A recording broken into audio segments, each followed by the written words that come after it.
Hello, my dear friends. Welcome to Net Study June 2021 exam. I hope you all are doing well. My dear friend, अगर आप इस channel पर नए हैं तो चैनल को सब्सक्राइब करें और साथ ही बेल आइकन को क्लिक करना ना भूलें ताकि आने वाली वीडियो का नोटिफिकेशन आपको मिल सके. फ्रेंड्स, आज हम डिस्कस करेंगे मेमोरी लेवल ऑफ टीचिंग के बारे में. इससे पहले हमने टीचिंग के जो मीनिंग्स एंड डेफिनेशन होती है उनको डिस्कस किए हैं और हमने नेचर ऑफ टीचिंग को डिस्कस किया है. अगर आपने उस वीडियो को नहीं देखे हैं तो वीडियो का लिंक डिस्क्रिप्शन बॉक्स में दिया है या ऊपर आई बटन पे क्लिक करके उस वीडियो को देख सकते हैं, जो कि काफ़ी इम्पॉर्टेंट है क्योंकि ये एक सीरीज चलती है. ये एक कॉन्सेप्ट बेस्ड जो टॉपिक है, क्योंकि आप अगर उसको मीनिंग को नहीं समझेंगे, डेफिनेशन को नहीं समझेंगे, नेचर ऑफ टीचिंग को नहीं समझेंगे तो मेमोरी लेवल ऑफ टीचिंग को समझना भी थोड़ा टफ हो जाता है. इस वजह से जब हम एक सिस्टमैटिक वे में पढ़ते हैं तो उसके लिए ये सही होता है. तो आइए चलते हैं मेमोरी लेवल को जानते हैं कि मेमोरी लेवल होती क्या है.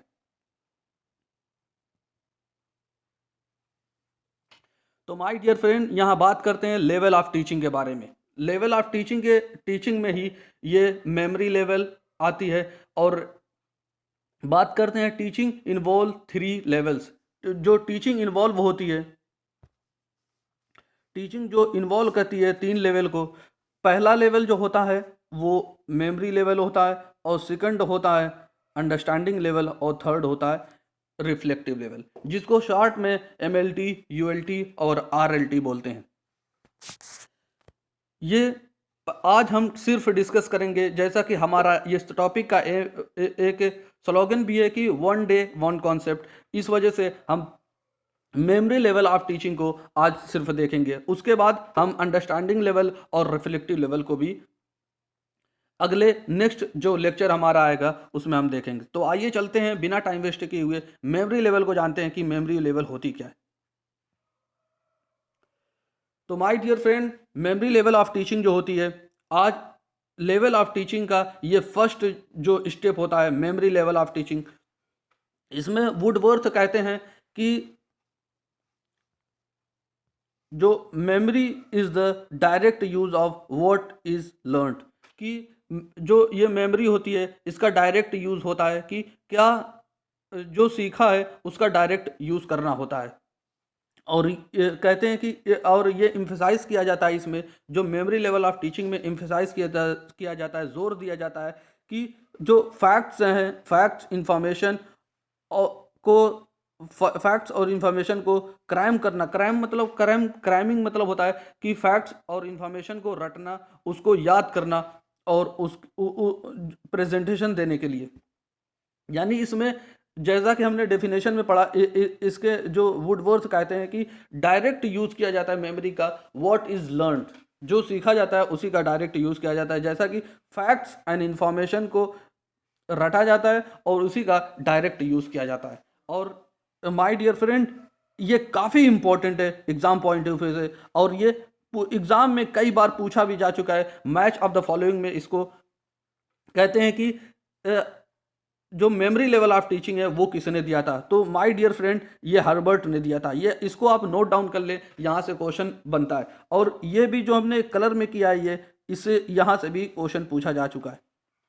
आई होप ये मेमोरी लेवल ऑफ टीचिंग होती क्या है आप इसे समझे होंगे.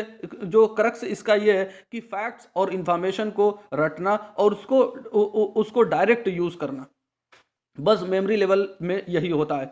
और ये किसने दिया था? हर्बर्ट ने दिया था. आई होप ये आपको समझ में आया होगा. आइए चलते हैं नेक्स्ट स्लाइड की तरफ. बात करते हैं यहाँ स्टेप्स जो होती है मेमोरी लेवल ऑफ टीचिंग की, जो स्टेप होते हैं उसके बारे में जो हर्बर्ट ने बताया है उसके बारे में यहाँ डिस्कस करते हैं. कि इन्होंने हर्बर्ट ने बताया कि इनके जो मेमोरी लेवल ऑफ टीचिंग है उसके कुछ स्टेप होते हैं. जो पहला स्टेप होता है वो प्रिपरेशन होता है, दूसरा स्टेप स्टेटमेंट ऑफ एम, और तीसरा स्टेप प्रेजेंटेशन होता है, और जो फोर्थ होता है एसोसिएशन, फिर उसके बाद जनरलाइजेशन, फिर उसके बाद एप्लीकेशन होता है. इन्होंने एक स्टेप बता दिया है कि मेमोरी लेवल ऑफ टीचिंग जो होती है किस स्टेप में चलती है. तो आइए इसके बारे में जो स्टेप्स हैं मेमोरी लेवल ऑफ टीचिंग के, हम इसके बारे में डिटेल में डिस्कशन करते हैं जो काफ़ी इंटरेस्टिंग रहने वाला. आइए चलते हैं. सबसे पहला जो स्टेप है वो प्रिपरेशन है, यानी प्रिपरेशन होता है और उसके बाद स्टेटमेंट ऑफ एम, यानी हर स्लाइड में हमने एक दो ऐसे ही करके लिए हैं। तो आइए पहले बात करते हैं प्रिपरेशन की। जो पहला स्टेप होता है मेमोरी लेवल ऑफ टीचिंग का, इसमें कहते हैं कि question are asked to the test previous knowledge, यानी प्रीवियस नॉलेज को टेस्ट करने के लिए क्वेश्चन को पूछे जाते हैं, क्वेश्चन पूछे जाते हैं प्रीवियस नॉलेज को टेस्ट करने के लिए, क्योंकि ये यूज किया जाता है जो प्री प्राइमरी स्कूल होते हैं, यानी नर्सरी हो गया, LKG UKG, उन लोगों के, उन बच्चों के लिए जो ये जो टीचिंग है यूज की जाती है। और उनको पहले उनकी प्रीवियस नॉलेज को जानने के लिए उनसे क्वेश्चन पूछे जाते हैं।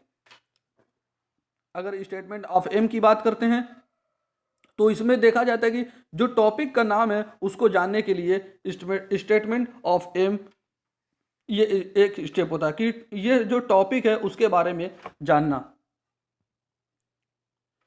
और बात करते हैं जब प्रेजेंटेशन की या एसोसिएशन की, प्रेजेंटेशन अगर देखते हैं, प्रेजेंटेशन की बात करते हैं तो स्टिमुलेट किया जाता है मेंटल एक्टिविटी को, यानी जो बच्चों की जो मेंटल एक्टिविटी है उसको बढ़ावा दिया जाता है। और पुपिल्स आर प्रोवाइडेड, और पुपिल्स को यानी बच्चे को जो प्रोवाइड किया जाता है opportunities for self learning, self यानी स्वयं वो सीखे, इसके लिए उसको अपॉर्चुनिटी प्रोवाइड की जाती है और उसके मेंटल एक्टिविटी को बढ़ावा दिया जाता है। अगर बात करते हैं एसोसिएशन की तो जो फैक्ट्स होते हैं, इवेंट्स एंड एक्सपर्ट, इनके बीच में एक म्यूचुअल रिलेशनशिप इस्टेब्लिश की जाती है, जो कंपैरिजन यानी फैक्ट्स, इंफॉर्मेशन, एक्सपर्ट, यानी इनका कंपैरिजन करके एक म्यूचुअल रिलेशनशिप स्थापित की जाती है इनके बीच में। आई होप ये प्रेजेंटेशन, एसोसिएशन ये आपको समझ में आया होगा। आइए चलते हैं अगले स्लाइड की तरफ।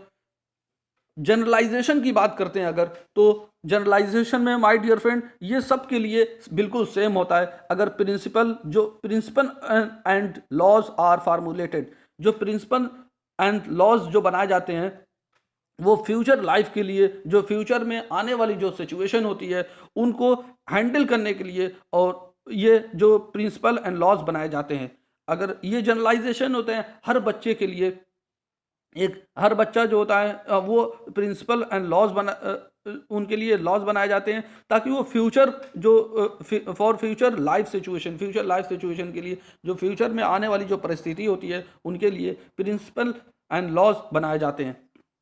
अगर एप्लीकेशन की बात करते हैं तो इसका माय डियर फ्रेंड इसका लास्ट स्टेप एप्लीकेशन होता है, जो कि ये एग्जाम में पूछा भी जा चुका है, जो कि मेमोरी लेवल ऑफ टीचिंग का जो लास्ट स्टेप होता है वो क्या होता है।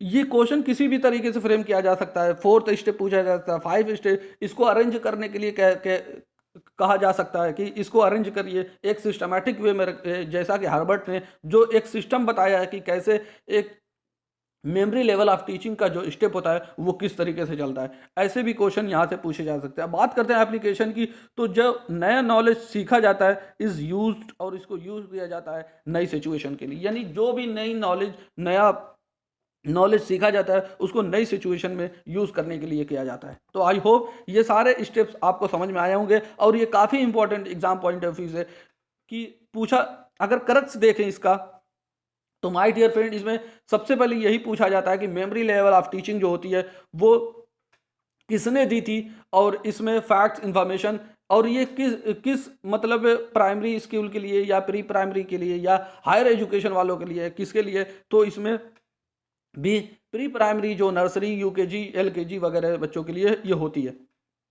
इसमें ज़्यादा जो इम्फेसाइज या जोर दिया जाता है वो फैक्ट्स, इंफॉर्मेशन को रटने के लिए और उसको डायरेक्ट यूज़ करने के लिए होता है।